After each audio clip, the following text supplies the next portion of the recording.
The clock in the nursery had just struck 7 when Talia Marshall heard the children's laughter turn suddenly silent. "Your Grace," she called softly, catching the Duke at the corridor's end, "Lady Beatrice wishes to say good-night before her milk." Malcolm Ferguson turned from the window where he'd been watching the moors darken, his mind still tangled in the morning's accounts. Through the nursery doorway, he could see 2 small figures seated on the carpet: Beatrice with her carefully arranged tea set, Edmund with his wooden soldiers lined in formation. Behind them, Lady Summer Ross knelt in her burgundy gown, the picture of maternal devotion. "Come, darlings," Summer's voice drifted sweet as honey. "Your papa is here." Beatrice scrambled up first, her blonde hair escaping its ribbons, stockings rumpled. She stopped 3 feet from her father close, but not quite touching. Edmund followed, quieter, his eyes flickering between his father and Lady Summer like a bird watching for hawks. Malcolm crouched to their level, feeling the familiar weight of inadequacy. "And how were your lessons today?"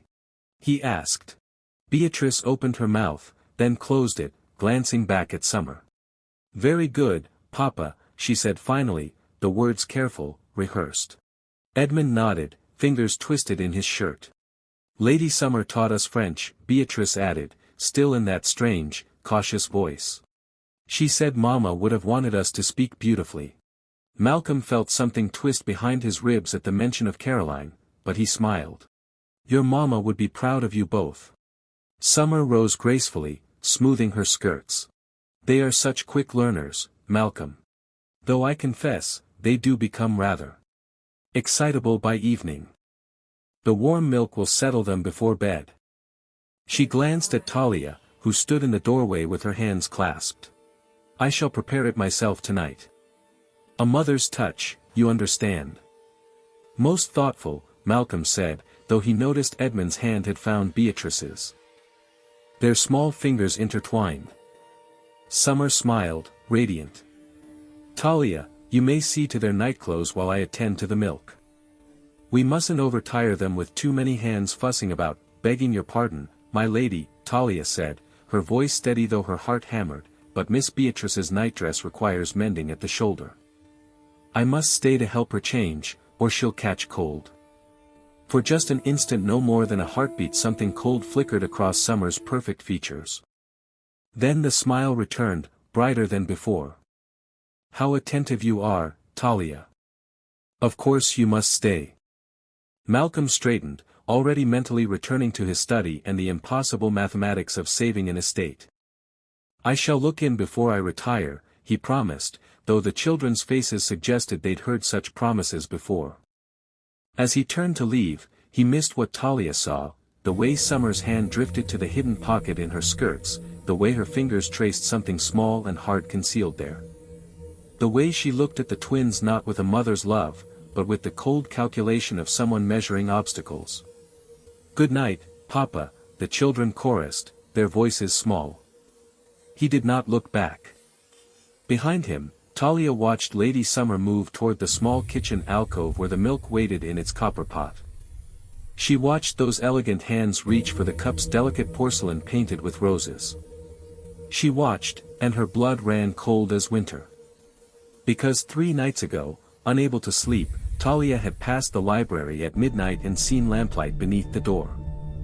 Through the crack, she'd watched Lady Summer bent over a medical encyclopedia, a crystal vial catching the candlelight as she turned pages on childhood fevers, convulsions, the symptoms that physicians often mistook for natural causes. Tonight, that same vial had been in Summer's pocket. Talia had seen its outline when the lady rose. And now those same hands were reaching for the children's milk. Talia's fingers trembled as she helped Beatrice from her day dress. Her mind raced through impossible choices. If she was wrong, she would lose her position, her livelihood, perhaps her freedom if Lady Summer accused her of slander. If she was right and did nothing, 2 children would die before morning, and their blood would stain her hands forever. She thought of her brother Thomas, dead at 6 because no one believed a 12-year-old girl's warnings. She thought of the magistrate who'd called her hysterical, the vicar who'd said she was overwrought with imagination. Never again, she had promised over her brother's grave. Never again will I stay silent. Lady Summer was turning away now, toward the small stove where the milk warmed. Her back was to the room.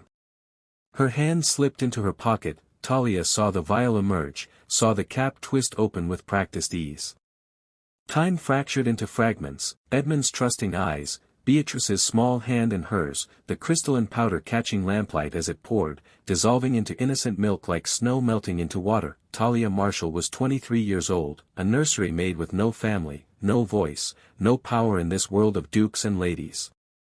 But she had 2 hands and a choice that would define whether she could live with herself. The cup sat on the tray now, poisoned and perfect, waiting to be carried to 2 children who had no idea their beautiful new stepmother-to-be had already decided they would never see their 5th birthday. Summer turned back with her flawless smile, lifting the tray. "Come, darlings. Drink your milk while it's warm. We cannot have you catching a chill," and Talia knew, this was the moment. Act now, or carry their deaths forever. Her hands stopped trembling. Her mind cleared to crystal focused. It's time, she thought, to save them. No matter what it costs. Right now, Talia is the only person standing between 2 innocent children and a killer in silk and sapphires. If you're the kind of person who roots for the powerless to find their power, who believes one brave act can change everything, then you belong here. Subscribe and join thousands of listeners who refuse to look away when courage faces down evil. Comment below, Team Talia or Team Summer. Let's see who's watching closely. 3 weeks earlier, Malcolm Ferguson had signed away his freedom with a stroke of black ink and told himself it was wisdom, not surrender. The marriage contract lay before him on mahogany older than his grandfather, each clause precisely worded by London solicitors who understood that aristocratic unions were built on land and lineage, not anything so unreliable as affection. Lady Summer Ross brought £30,000, 2 estates in Kent, and a pedigree that stretched back to the Conquest. In return, she would receive the title of Duchess, Ashbourne Manor, and whatever remained of the Ferguson fortune after the creditors had fed. Malcolm's hand had barely trembled as he signed. He told himself this was strategy, the same calculation that had kept Ferguson men at the pinnacle of Yorkshire society for 3 centuries.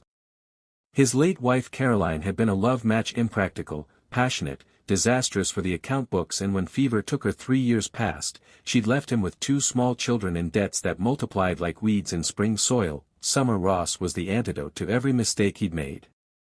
Composed where Caroline had been wild. Practical where Caroline had been dreamlike. Wealthy where Caroline had brought only her laughter and her doomed, enormous heart. His Aunt Philippa had arranged the introduction at a London soiree, all but pushing him toward the striking woman in sapphire silk who spoke with the measured grace of someone who'd been trained from birth to wear coronets. Summer had smiled at him across the drawing room, and he'd seen not desire but solution. She'd looked at Ashbourne Manor's crumbling east wing and called it charming. She'd met the twins for exactly 12 minutes, pronounced them delightful, and never once asked to see them again before accepting his proposal. It had all been so perfectly, bloodlessly efficient. Now, staring at his signature drying on expensive paper, Malcolm tried to remember what Beatrice's laugh sounded. 3 weeks earlier, Malcolm Ferguson had signed away his freedom with a stroke of black ink and told himself it was wisdom, not surrender. The marriage contract lay before him on mahogany older than his grandfather, each clause precisely worded by London solicitors who understood that aristocratic unions were built on land and lineage, not anything so unreliable as affection. Lady Summer Ross brought £30,000, 2 estates in Kent, and a pedigree that stretched back to the Conquest. In return, she would receive the title of Duchess, Ashbourne Manor, and whatever remained of the Ferguson fortune after the creditors had fed. Malcolm's hand had barely trembled as he signed. He told himself this was strategy, the same calculation that had kept Ferguson men at the pinnacle of Yorkshire society for 3 centuries. His late wife Caroline had been a love match, impractical, passionate, disastrous for the account books, and when fever took her 3 years past, she'd left him with 2 small children in debts that multiplied like weeds in spring soil. Summer Ross was the antidote to every mistake he'd made. Composed where Caroline had been wild. Practical where Caroline had been dreamlike. Wealthy where Caroline had brought only her laughter and her doomed, enormous heart. His Aunt Philippa had arranged the introduction at a London soiree, all but pushing him toward the striking woman in sapphire silk who spoke with the measured grace of someone who'd been trained from birth to wear coronets. Summer had smiled at him across the drawing room, and he'd seen not desire but solution. She'd looked at Ashbourne Manor's crumbling east wing and called it charming. She'd met the twins for exactly 12 minutes, pronounced them delightful, and never once asked to see them again before accepting his proposal. It had all been so perfectly, bloodlessly efficient. Now, staring at his signature drying on expensive paper, Malcolm tried to remember what Beatrice's laugh sounded like. He could picture her easily enough, blonde like her mother, serious in the way of children who'd learned too young that the world could take things away. Edmund was darker, quieter, more likely to watch than speak. They were 4 years old. Or was it 5 now? No, 4. Their birthday was in October. He'd been in London, settling the engagement terms. His aunt had sent them gifts on his behalf. They were heirs, of course. Edmund would inherit the title, Beatrice would make an advantageous match. They needed education, proper nutrition, a mother figure to guide them through the treacherous waters of aristocratic childhood. Summer had assured him she understood the importance of preparing children for their stations. She'd spoken of French tutors and deportment lessons, of molding them into credit to the Ferguson name. He had nodded, relieved she was so capable, so clear-eyed about duty. The study door opened without warning. His solicitor, Whitmore, entered with papers requiring additional signatures. Behind him, through the gap, Malcolm caught a glimpse of the portrait gallery across the hall. Caroline smiled down from her frame, forever 26, forever luminous with the joy that had made her impossible and irreplaceable. For just a moment, Malcolm felt something twist beneath his ribs. A whisper that sounded like warning. A memory of Caroline holding newborn twins, fierce as a lioness, whispering, "Promise me you'll always keep them safe. Promise me they'll know they're loved, not just heirs." He'd promised. Of course he'd promised, but Caroline had been emotional, given to sentiment. She hadn't understood that love was a luxury aristocrats couldn't always afford. Safety meant security. Security meant money. Money meant marrying Lady Summer Ross. Malcolm picked up his pen and signed the next document without reading it. Somewhere upstairs, his children played with a nursery maid whose name he could never quite remember. Summer would arrive next week to begin her formal residence before the wedding. Everything was arranged. Everything was decided. Everything, he told himself, would be perfectly fine. The ink dried. The contracts were sealed. And in 3 weeks' time, Malcolm Ferguson would learn exactly how catastrophically wrong a man could be when he mistook calculation for wisdom, and convenience for safety. Summer Ross arrived at Ashbourne Manor on a morning washed clean by rain, her carriage wheels whispering over the gravel drive as though the house itself were holding its breath. Malcolm stood on the steps to receive her, already rehearsing gratitude, relief, the careful politeness of a man who believed his future had finally stabilized. She descended with measured grace, pale gold hair tucked beneath a bonnet the color of pearl, her smile soft and radiant, as if she were stepping not into a negotiated alliance but into a dream long cherished. In that first instant, even Malcolm felt his doubts quiet, the servants felt it too. Summer spoke to them by name after hearing it only once, thanked them for small kindnesses as though each were a gift. She admired the great hall, the worn tapestries, the faint chill that lingered in the stone despite the season. "Charming," she said again, and somehow made the words sound like praise instead of pity. When she bent to greet Beatrice and Edmund, she did so at their level, her voice gentle, her laughter light and perfectly timed. She let Beatrice show her the chipped porcelain tea set, praised Edmund's careful rows of wooden soldiers. A duchess in the making, everyone agreed. Kind. Attentive. Precisely what the children needed. Talia watched from the edge of the room, hands folded in her apron, eyes sharp. She saw how Summer's smile never quite reached her eyes. How it held steady too long, like something practiced. When Beatrice spoke out of turn, Summer's fingers tightened for just a moment at her side before relaxing again. When Edmund knocked over a soldier, Summer laughed. But her gaze flicked down, quick and assessing, as though she were counting something invisible. At luncheon, Summer charmed Malcolm effortlessly. She listened when he spoke of the estate, of debts and repairs, nodding with the seriousness of a partner, not a bride dazzled by title. She asked sensible questions, offered suggestions that sounded helpful without ever crossing into command. When servants moved too slowly, she waited. When a dish arrived late, she waved it away with indulgent humor. Malcolm felt a weight lift from his chest. This, he thought, was proof he had chosen well, but when his attention drifted elsewhere, the air around Summer changed. Talia saw it in the garden later that afternoon. The twins were playing near the rose bushes, supervised loosely, their laughter floating over the trimmed hedges. Summer stood a few paces back, hands clasped, watching them. Her face was still, composed, but her eyes were not warm.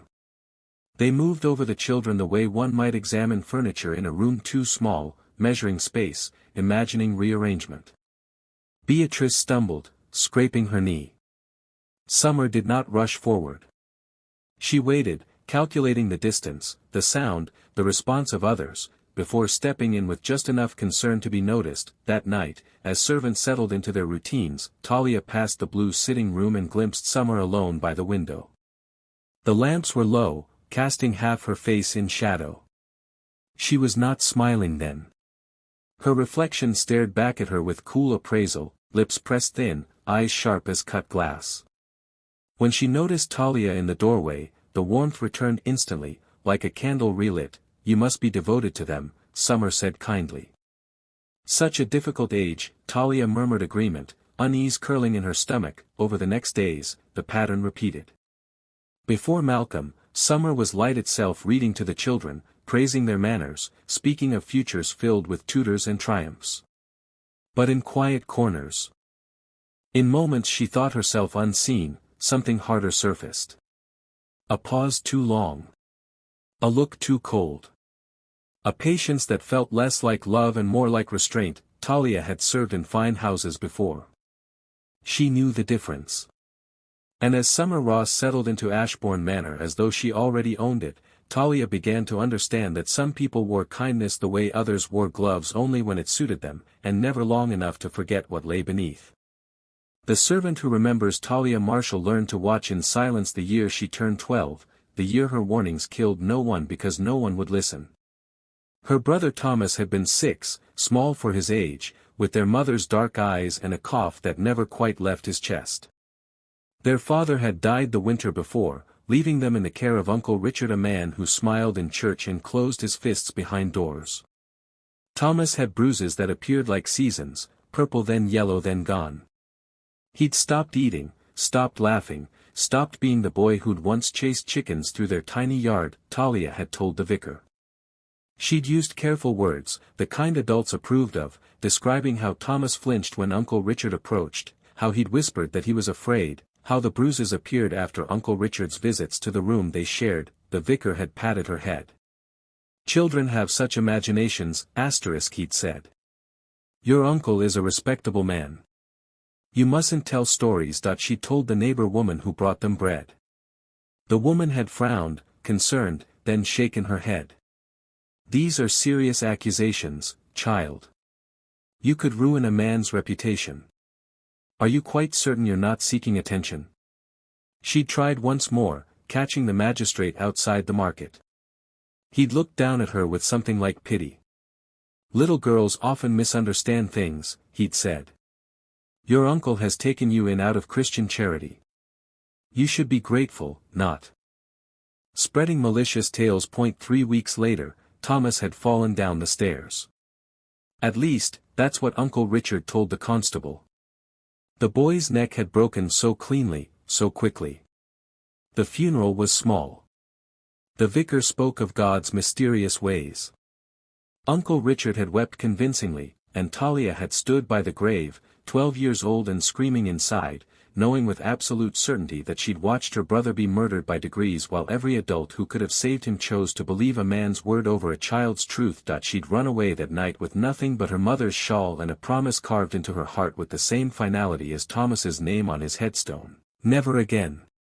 Never again will I stay silent.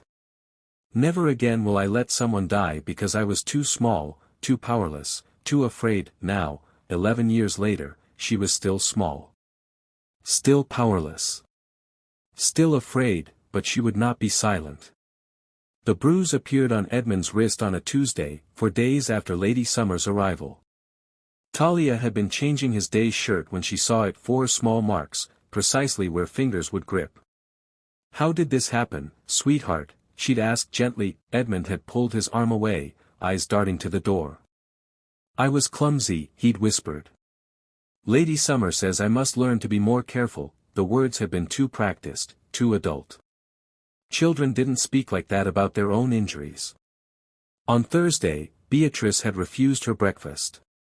Talia had coaxed and questioned until the child finally whispered, "Lady Summer says I'm getting pudgy. She says ladies must be delicate." Beatrice was 4 years old and thin as a bird. There was no pudge to speak of. On Saturday, Talia had found both children huddled in the linen closet, though no one had sent them there. "We're playing hide and seek," Beatrice had said, but her voice shook and Edmund's hand gripped his sister's so tightly his knuckles had gone white. "Who are you hiding from?" Talia had asked. Neither child would answer. But when Summer's footsteps had echoed in the corridor outside, both had pressed themselves deeper into the shadows, and the terror in their faces had been absolute. Talia couldn't write well enough to compose a proper letter to the Duke. She had no standing to demand an audience, no proof that would survive Summer's composed explanations. She was a nursery maid, invisible as furniture, as powerless now as she'd been at 12. But she could watch. She could see. She could position herself between the children and their beautiful, smiling threat whenever possible, and she could remember Thomas's grave, the weight of failure that had never left her shoulders, the knowledge that silence was complicity and complicity was murder. So she watched Lady Summer with the intensity of someone who'd already buried one child she'd failed to save. She catalogued every moment the mask slipped, the flash of irritation when Edmund spilled his soup, the way Summer's fingers tightened just slightly too hard when straightening Beatrice's collar, the cold assessment in those lovely eyes when she looked at the twins like someone calculating the exact moment an obstacle could be safely removed. Talia Marshall had been powerless once. She'd been silent once. She'd been 12 years old and dismissed as hysterical, and her brother had died because respectable men were always believed over desperate children. She was 23 now. Still powerless. Still without proof, but this time, she would not look away. This time, when death came calling in a beautiful dress and perfect manners, Talia would be standing in its path, even if it cost her everything. The grandfather clock in the entrance hall struck 11 as Talia climbed the servants' stairs with a leather-bound volume tucked beneath her arm. The Duke had requested his late wife's favorite poetry collection, something about reading to the twins before their upcoming birthday.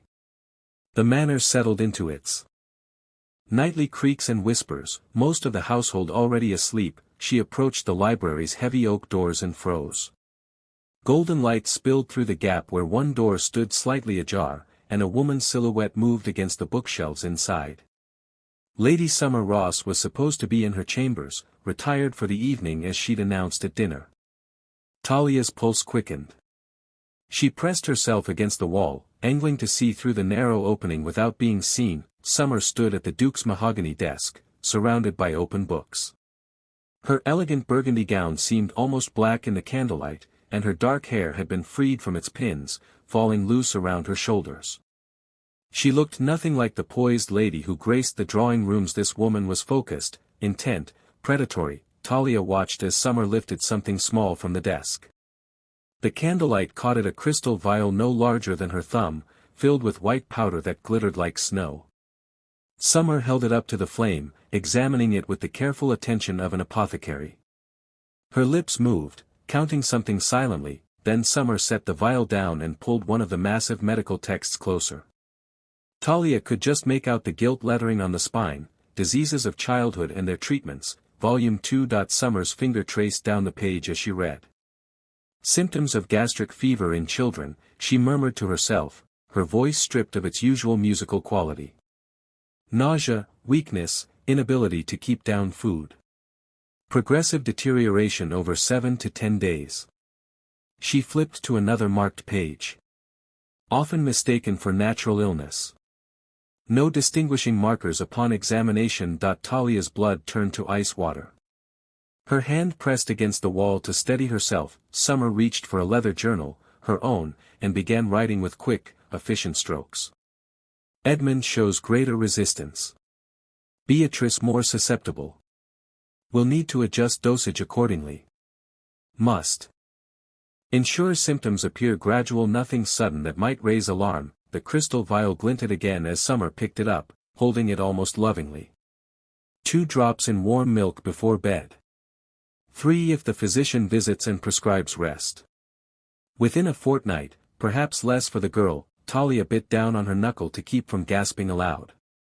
The pieces fell together with sickening clarity. Beatrice's recent stomach ailment, Edmund's unexplained fever, Summer's insistence on personally preparing their evening drinks, her questions about which servants handled their meals. This woman wasn't preparing to be a mother to the Ferguson twins. She was preparing to murder them. Summer closed the medical text and slipped the vial into a hidden pocket in her gown. She gathered the books, returning them to their precise locations on the shelves with the care of someone covering her tracks. Then she retrieved her candle and turned toward the door. Talia fled down the hallway on silent feet, her heart hammering so hard she thought it might crack her ribs. She pressed herself into a window alcove as Summer emerged from the library, watching the lady glide past like death in burgundy silk. Only when Summer's footsteps faded up the main staircase did Talia dare to breathe. She looked down at the poetry book still clutched in her trembling hands and felt the weight of impossible knowledge crushing her chest. She was a maid.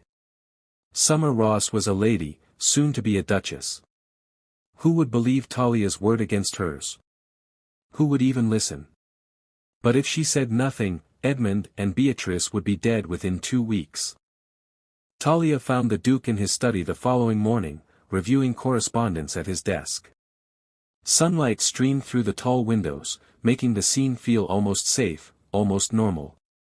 She clutched her apron with white-knuckled hands and cleared her throat. Your Grace, forgive the intrusion, but I must speak with you about the children. Malcolm looked up, his expression distracted. Yes, Talia. Are they well? That's just it, Your Grace. They haven't been themselves since Lady Summer's arrival. She chose her words carefully, knowing the precarious ground beneath her feet. Young Edmund woke 3 times last night with nightmares. He kept saying someone was watching him sleep. Malcolm set down his pen, but his face showed more irritation than concern. Children have nightmares, Talia. It's hardly unusual, and Miss Beatrice, Your Grace, she refused her afternoon milk yesterday. She said it tasted funny, made her stomach hurt. Talia took a small step forward. I've noticed she's grown thin, and Edmund won't eat unless I'm the one who brings his meals. You're suggesting my kitchen staff are incompetent? Malcolm's tone had cooled considerably. No, Your Grace, I'm suggesting, she faltered, unable to speak the truth directly. The children seem frightened. Of Lady Summer specifically. Yesterday, when she offered to take them to the garden, Beatrice hid behind my skirts and wouldn't go. Malcolm stood abruptly, his chair scraping against the floor. That's quite enough, Talia. Lady Summer has been nothing but gracious to my children. She's taken a genuine interest in their welfare, which is more than I can say for most women of her station. But Your Grace, if you would just observe what I observe, Malcolm interrupted, his voice hardening, is a servant overstepping her bounds. Lady Summer comes from one of the finest families in England. Her references are impeccable. Her character beyond reproach. He walked to the window, his back rigid.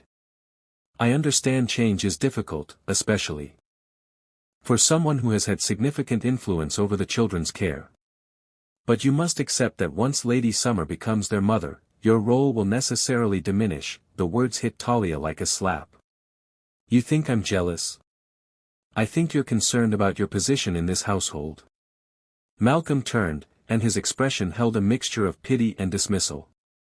"It's natural, Talia. But I won't have you spreading baseless concerns about my fiancé based on a child's nightmare or a moment of shyness." Talia felt her last hope crumbling. "The children know something is wrong, Your Grace. They feel it even if they cannot name it. Children feel what nervous servants project onto them." Malcolm returned to his desk, the conversation clearly over in his mind. "I suggest you compose yourself and remember your place. Lady Summer will be the Duchess of Ashworth. She will be mother to my children. And you will show her the respect her position demands, even if she means them harm." The words escaped before Talia could stop them.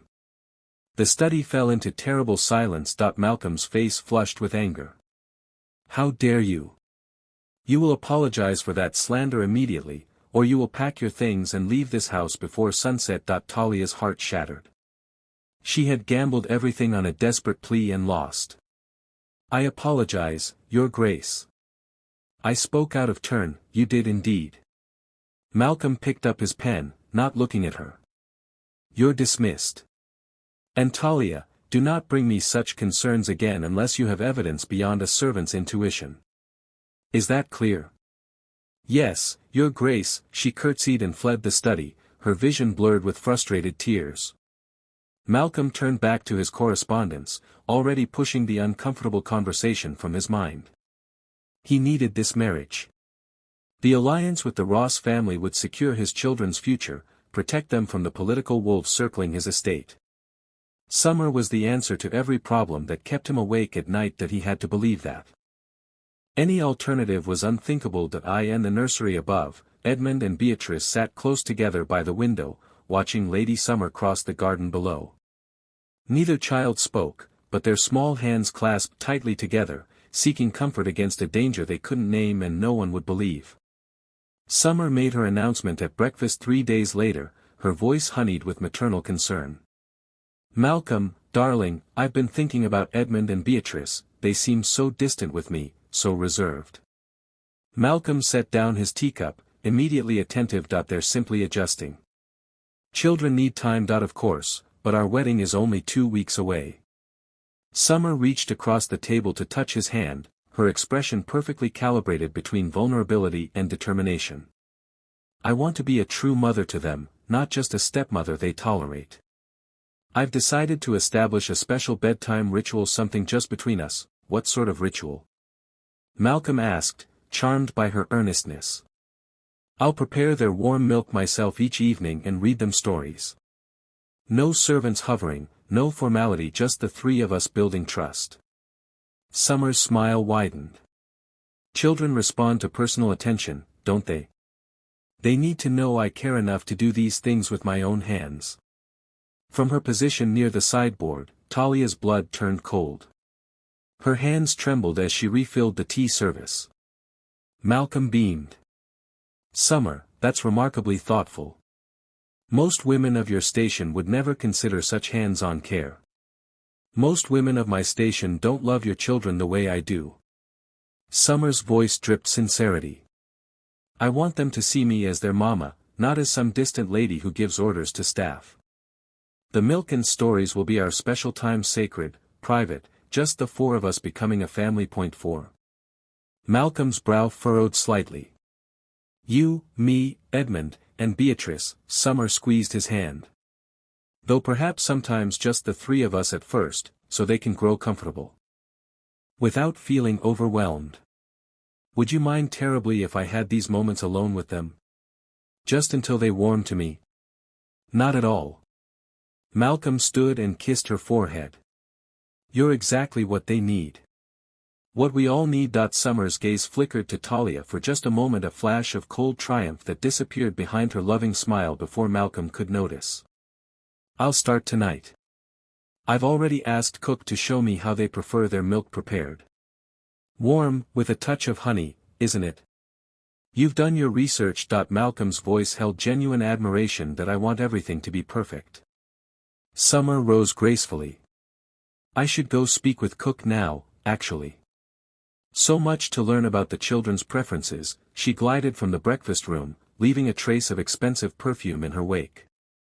Malcolm returned to his correspondence, completely at ease. Talia stood frozen by the sideboard, the teapot still clutched in her shaking hands. Summer had just maneuvered herself into the perfect position, trusted access, private time, and the Duke's full blessing to personally handle the children's food and drink.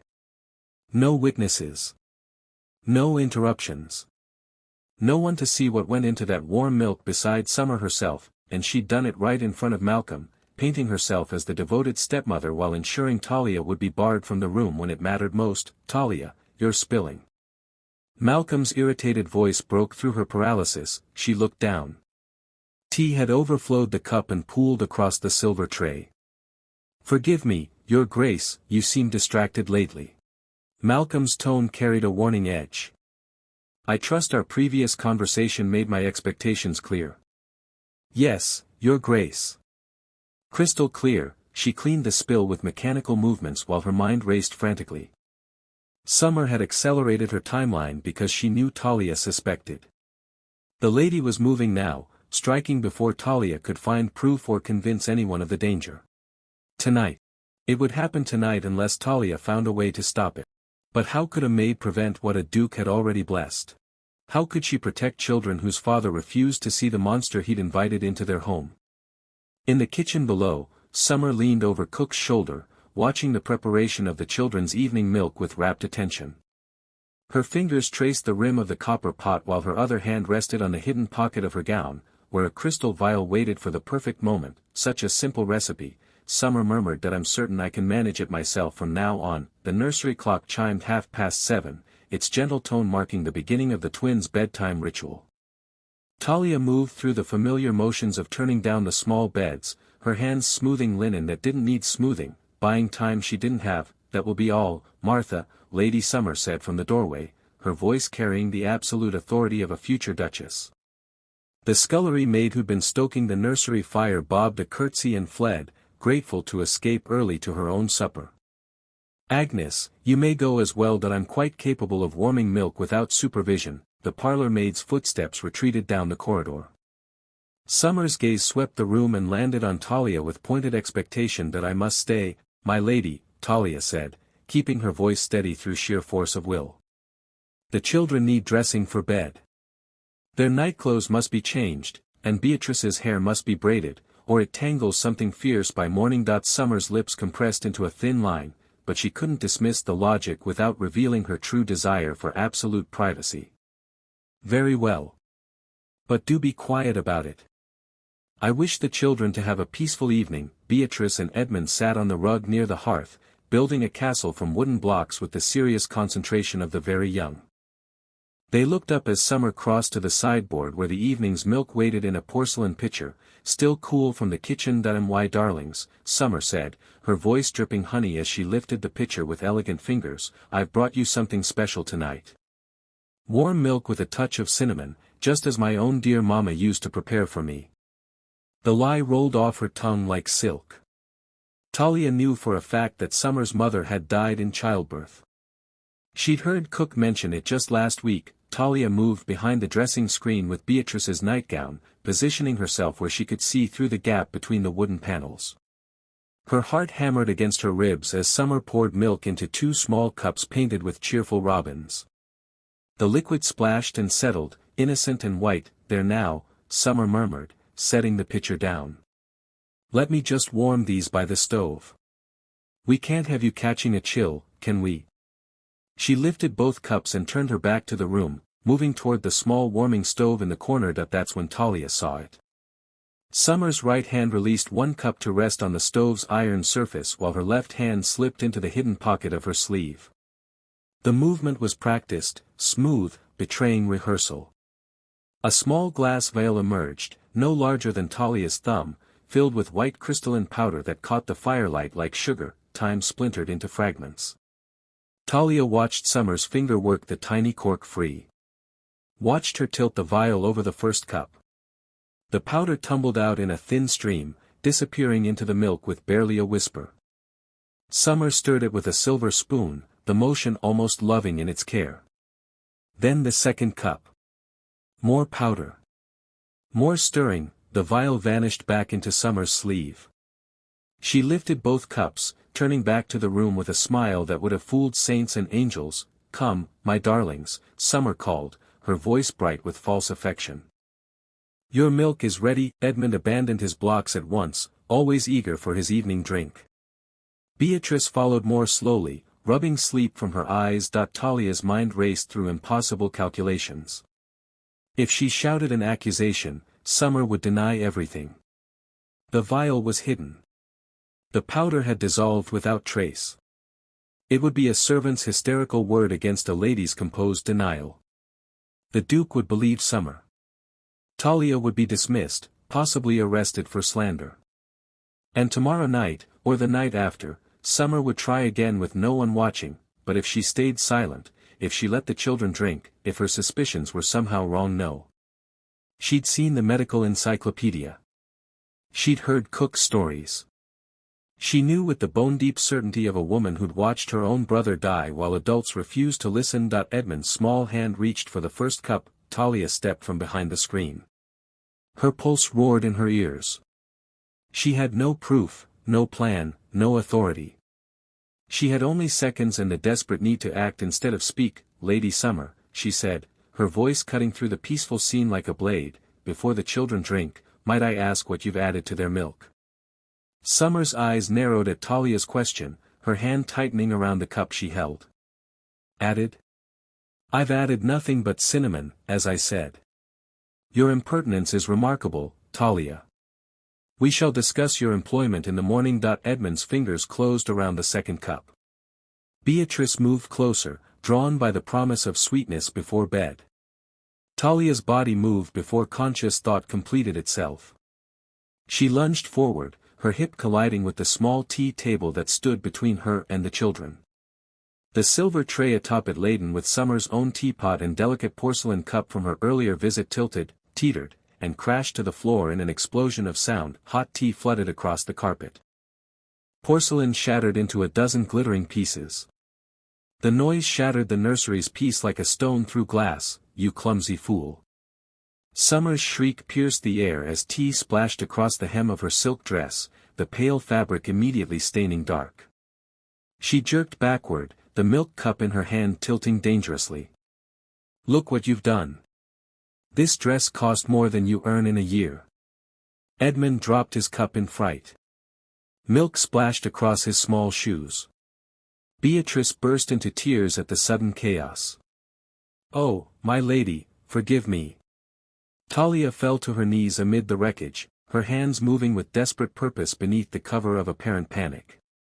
She grabbed the fallen cup from Edmund's feet, snatched the one from Summer's distracted grasp as the woman tried to blot her ruined dress. "I'll fetch clean cups at once, I'll make this right." She twisted toward the sideboard where the morning's milk service still waited, and used cups sitting in neat rows. Her hands closed around two clean vessels. In the confusion of Summer's outraged shrieks and the children's frightened crying and the spreading pool of tea, Talia's fingers moved with the precision of a woman gambling everything on a single desperate trick. The poison cups went behind a stack of linens. The clean cups took their place in her hands. "The children's milk is ruined." Summer's voice had gone shrill, losing its cultivated refinement. "After I took such care to prepare it perfectly. You've destroyed everything, you stupid girl." The rage in her tone was wrong. Talia heard it. The venom was too intense, too visceral for spilled tea and a stained dress. This was the fury of someone whose careful plan had been torn apart. The nursery door crashed open. Malcolm Ferguson stood framed in the doorway, drawn by the cacophony. His gaze swept the scene: the shattered porcelain, the weeping children, his fiancée with tea-soaked skirts, and Talia kneeling amid the wreckage. "What in God's name is happening here?" His voice carried the authority of a man accustomed to immediate answers. "Your maid is an incompetent disaster."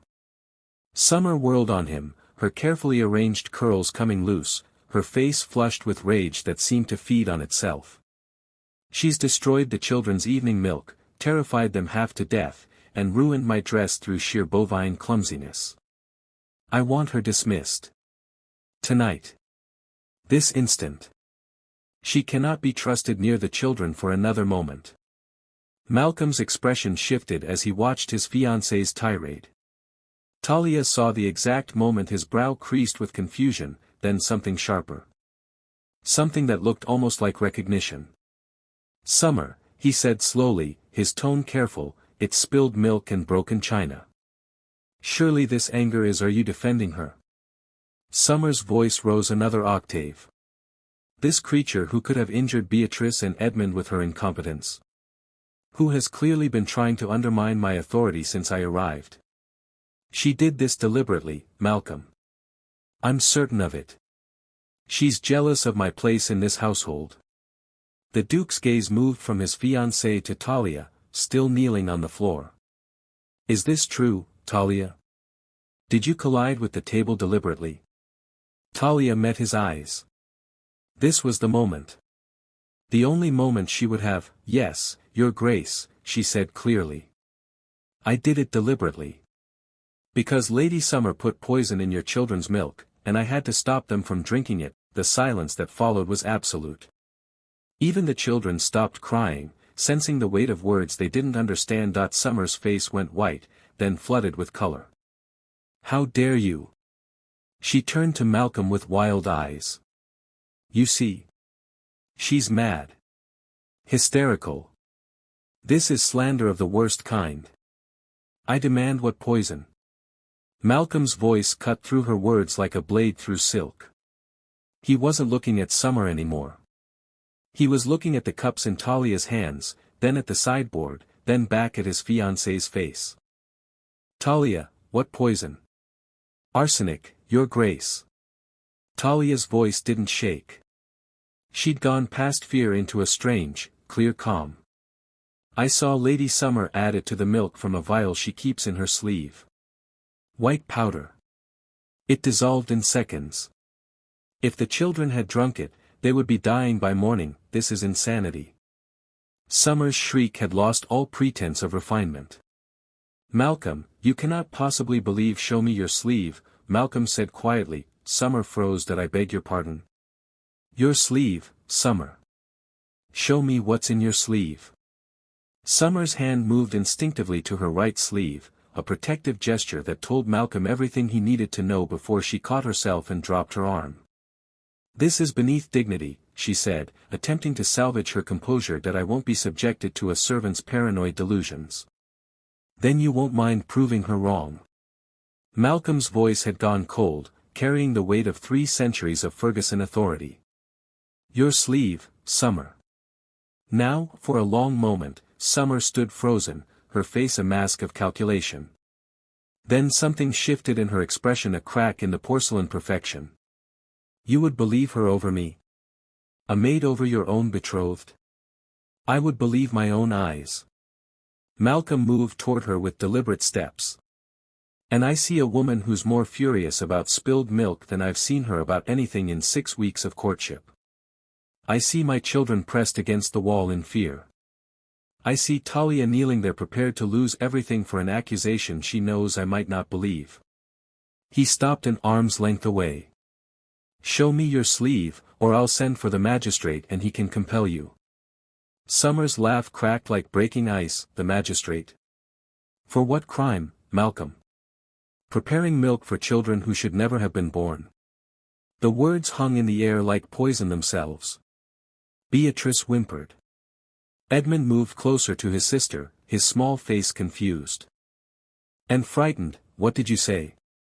Malcolm's voice had dropped to barely a whisper. "You heard me." Summer's mask was crumbling now, piece by piece, revealing something cold and calculating beneath.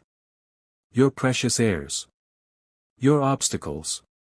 Do you know what they cost you, Malcolm?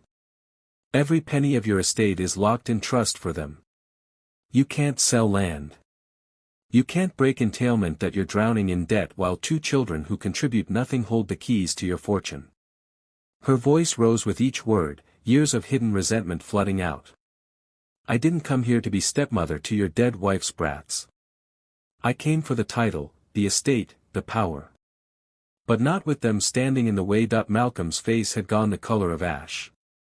"You planned to kill my children." "I planned to free you from them," Summer corrected, her tone almost reasonable, as if explaining simple arithmetic. A childhood illness. So common, so tragic. You would have grieved, of course, but then we would have married. New heirs would come, my children, who I could control. The estate would be ours to manage as we wished. You would have thanked me eventually, thanked you. Malcolm's voice broke on the words. For murdering Beatrice and Edmund, for giving you a future instead of a millstone. Summer reached into her sleeve with jerky, angry movements and withdrew the small glass vial. She held it up to the light, letting the white powder inside catch the glow of the fire. Arsenic. Tasteless in milk. Symptoms that mimic a dozen childhood ailments. By the time any doctor suspected poison, it would be far too late to prove anything. And who would suspect Lady Summer Ross of such an act? I'm impeccable. I'm beyond reproach. Her smile was terrible to see.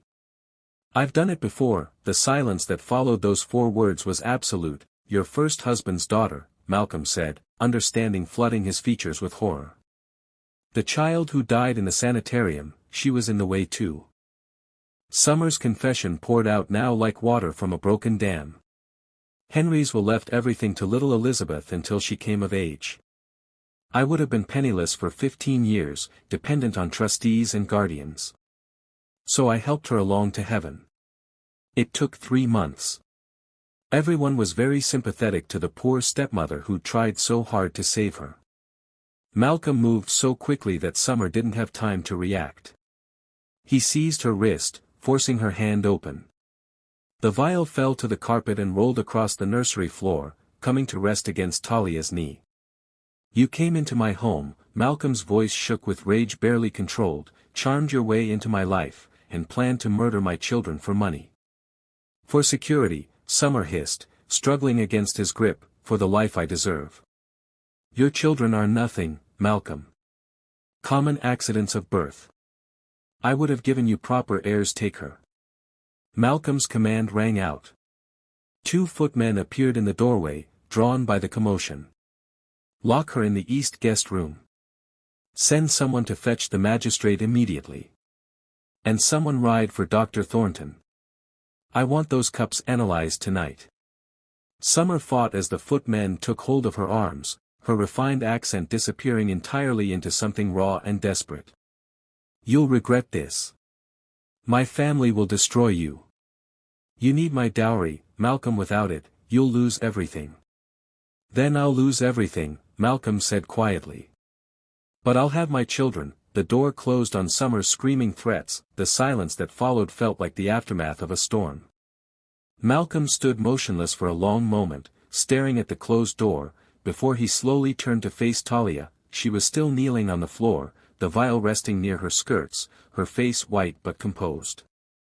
Behind her, Beatrice and Edmund huddled together, not understanding what had happened but sensing their world had just shifted on its axis. You saved them, Malcolm said, his voice breaking.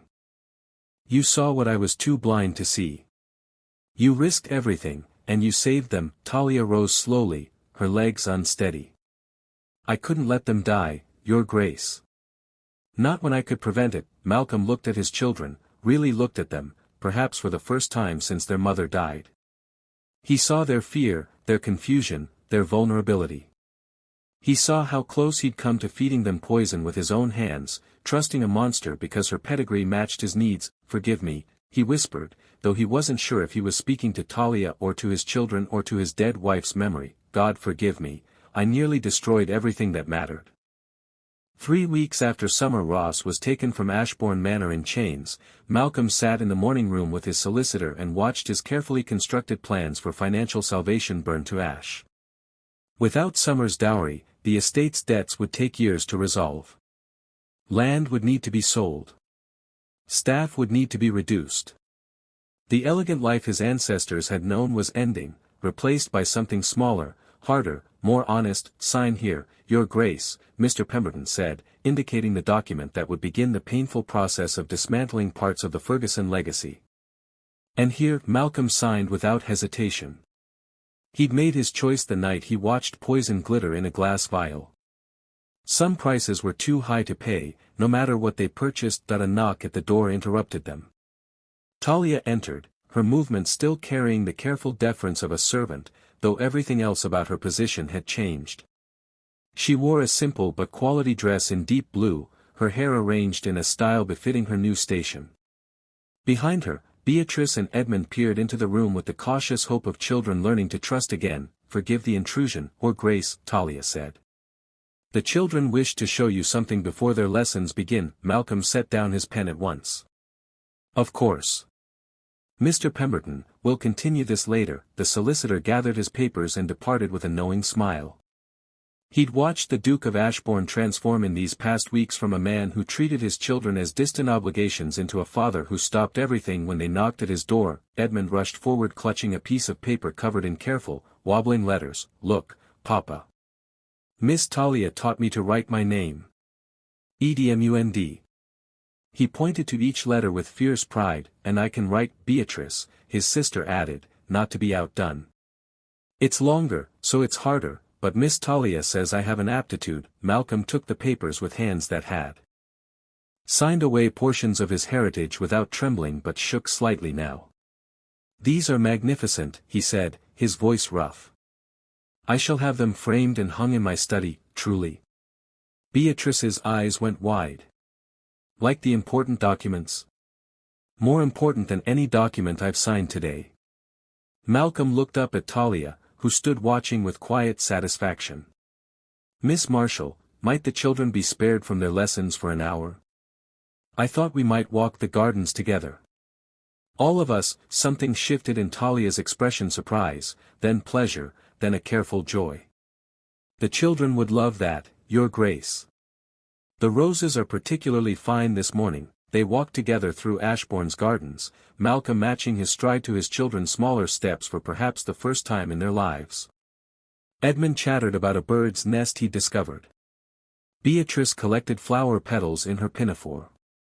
The Duke listened to their small observations as if they were pronouncements of great import, because he'd learned that to them, they were. Talia walked slightly behind, her role still somewhere between servant and family, but Malcolm noticed how the children reached for her hand as naturally as breathing. How Edmund showed her the interesting rock he'd found before showing his father.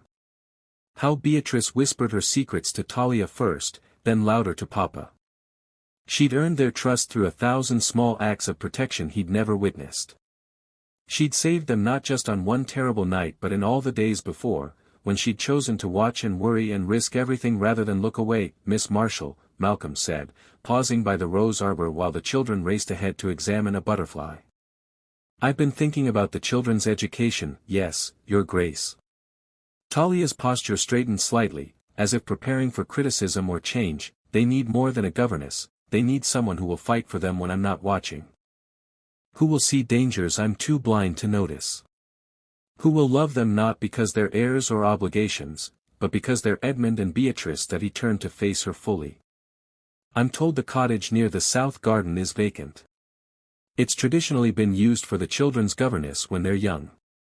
I thought perhaps you might take up residence there. Your own household. Your own staff.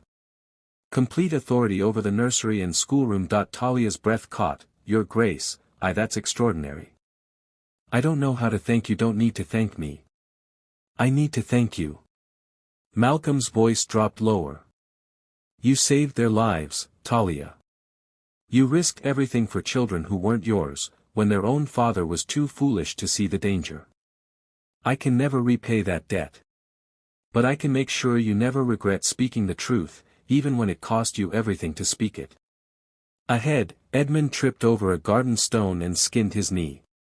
Both adults moved toward him, but Talia reached him first, kneeling to examine the minor wound with calm competence while Beatrice hovered anxiously nearby. "It's just a small scrape, my darling," Talia said, producing a handkerchief to dab at the dirt. "You're very brave.